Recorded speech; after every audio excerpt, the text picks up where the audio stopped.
இயேசு கிறிஸ்துவின் நாமத்தினாலே ஸ்டீவன் பிரிய யூடியூப் சேனல் வாயிலாக உங்களை நான் வாழ்த்துகிறேன். கர்த்தர் உங்களை ஆசீர்வதிப்பாராக. கர்த்தருடைய பிள்ளைகளே, இந்த காலை வேளையிலே உங்களை நான் சந்திப்பதிலே மிகுந்த மகிழ்ச்சி அடைகிறேன். இன்று நாம் தியானத்துக்கென்று எடுத்துக்கொள்ளப்பட்ட சிறிய வேத பகுதி மார்க்கு 4:37 வாசிக்கிறோம். அப்பொழுது பலத்த சுழல் காற்று உண்டாகி படவு நிரம்பத்தக்க அலைகள் அதன் மேல் மோதிற்று. கடல் அலைகள் மோதுகின்றது, தண்ணீர் படகுக்குள் வந்து விழுகின்றது, காற்றானது சுழன்று சுழன்று வீசுகிறது. பாருங்கள், சீஷர்கள் அந்த படகிலே பிரயாணமாய் வந்து கொண்டிருக்கிறார்கள். சீஷர்கள் இந்த சூழ்நிலையை பார்க்கும் பொழுது அவர்களுக்கு நம்பிக்கை இல்லை. இனி நாம் எப்படி இந்த கடலுடைய சூழ்ச்சி, இந்த கடலுடைய இந்த சூழ்நிலையிலிருந்து நாம் எப்படி தப்பிக்கப் போகிறோம்? இனி எப்படி நாம் இந்த பிரச்சனையிலிருந்து நாம் மீளப்போகிறோம்? இனி நாம் கடலுக்குள் மூழ்கி போய் விடப்போகிறோமே, கடலுக்குள் நாம் ஆண்டு விட போகிறோமே, நம்மை காப்பாற்ற யார் வருவார்கள் என்ற பயம், என்ற திகில் அவருடைய இருதயத்தை வாட்டியது. மார்க்கு 4:38 வாசிக்கிறோம். சீஷர்கள் இயேசுவிடம் போய் சொல்லுகிறார்கள், போதகரே, நாங்கள் மடிந்து போகிறது உமக்கு கவலை இல்லையா? பாருங்கள், வேடிக்கையான ஒரு காரியம். அதே படகிலே ஆண்டவராகிய இயேசு கிறிஸ்து இருப்பதை சீஷர்கள் மறந்து போனார்கள்.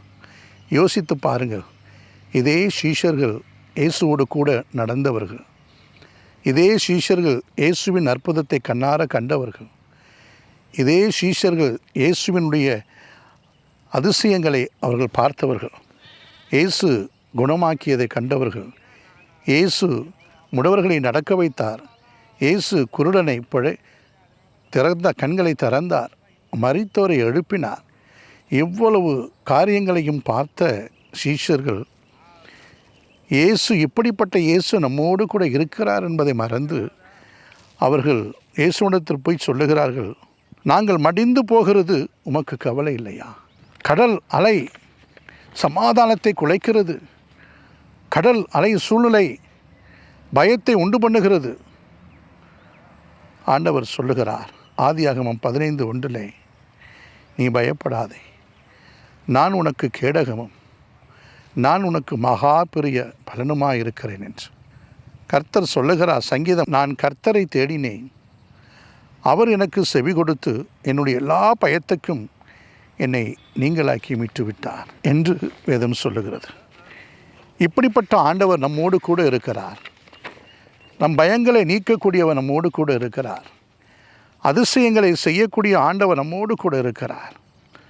இந்த ஆண்டவர் இருக்கும்போது சீஷர்கள் பயந்தார்கள்.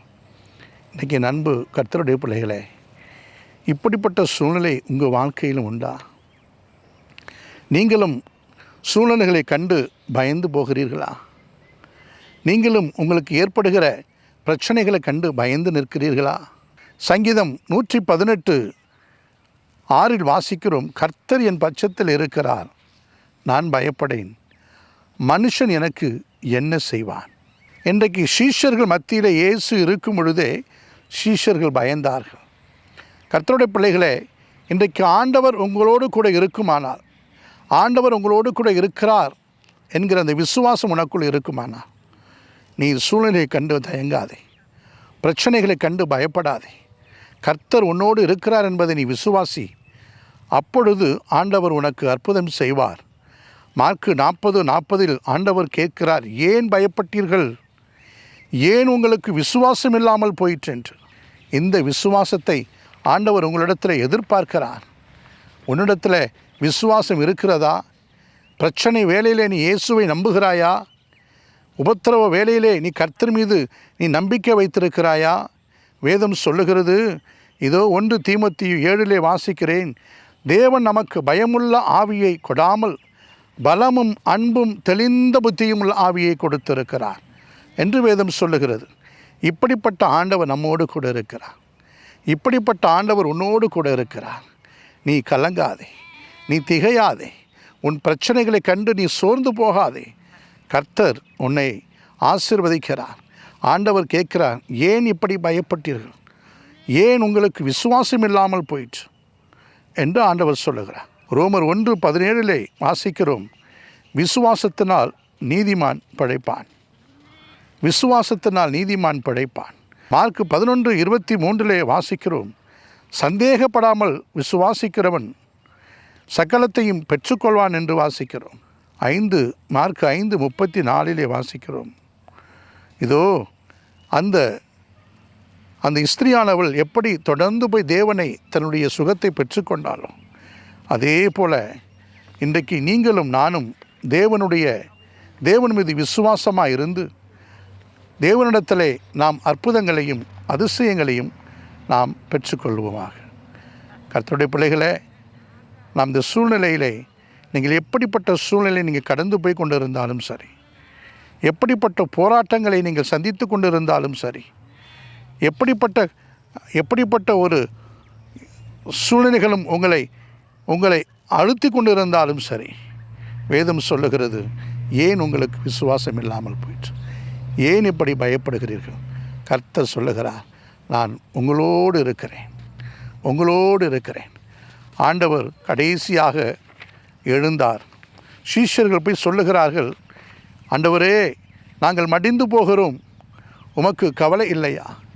உன்னுடைய பிரச்சனைகளை கண்டு ஆண்டவர் அமைதியாக இருக்கவில்லை. உன்னுடைய சூழ்நிலைகளை கண்டு ஆண்டவர் பொறுமையாக இருக்கவில்லை. ஆண்டவர் உன்னோடு கூட இருக்கிறார் சகோதரனே. ஆண்டவர் உன்னோடு கூட இருக்கிறார் சகோதரி. நிச்சயமாய் உனக்கு அற்புதம் செய்வார். ஆண்டவர் எழுந்தார், காற்றையும் கடலையும் அதட்டினார், அற்புதம் நடந்தது, அமைதியான சூழல் வந்தது. இன்றைக்கு அதே ஆண்டவரை நீ நோக்கி கூப்பிடு, உன் வாழ்க்கையில் ஆண்டவர் அற்புதம் செய்வார். இன்றைக்கு சகல பிரச்சனைகளும் அமைதி ஏற்படும், சூழ்நிலைகள் மாறும், உன் வாழ்க்கை கர்த்தருக்கு முன்பாக சமாதானமாய் ஆண்டவர் உன்னை வைப்பார். நான் உனக்காக ஜெபிக்கட்டுமா? வானத்தையும் பூமியையும் காணப்படுகிறவைகளையும் காணப்படாதவைகளையும் உண்டாக்கின எங்கள் தகப்பனே, உம்மை நன்றியோடு துதிக்கிறோம். இந்த நிகழ்ச்சியை பார்த்து கொண்டிருக்கிற உம்முடைய பிள்ளைகளுக்காக நான் ஜெபிக்கிறேன். ஆண்டவரே, உம்முடைய பிள்ளைகளை ஒவ்வொருவரையும் ஆசீர்வதிங்கப்பா. ஆண்டவரே, உம்முடைய பிள்ளைகள் ஆண்டவரே எந்த சூழ்நிலையிலும் ஆண்டவரே பயப்படக்கூடிய எந்த சூழல் இந்த நாட்களிலே அதன் வழியாக அவர்கள் கடந்து போய் கொண்டிருந்தாலும் ஆண்டவரே, என் தேவன் சொல்லுகிறார், ஆண்டவர், ஏன் உங்களுக்கு விசுவாசம் இல்லாமல் போயிற்று? ஏன் நீங்கள் பயந்தீர்கள்? இதோ எழுந்து காற்றையும் கடலையும் நீர் அமர்த்தினது போல ஆண்டவரே, இவர்களுடைய வாழ்க்கையில் ஒரு சமாதானம் வரட்டும். இவர்களை சூழ்ந்து நிற்கிற சுமைகள் இயேசுவின் நாமத்தில் விலகி போகட்டும். அவர் அழுத்துகிற பாரங்கள் கடலை போல ஆண்டவரை அழுத்துகிற பிரச்சனைகள் ஆண்டவரே முழுகத்தக்க ஆண்டவரை நான் மூழ்கி போய் விடுவேனோ என்கிற பயத்தினுடைய ஆவிகள் இயேசுவின் நாமத்தில் விலக்கி போடுகிறேன். இவர்கள் ஆசீர்வதிப்பீராக.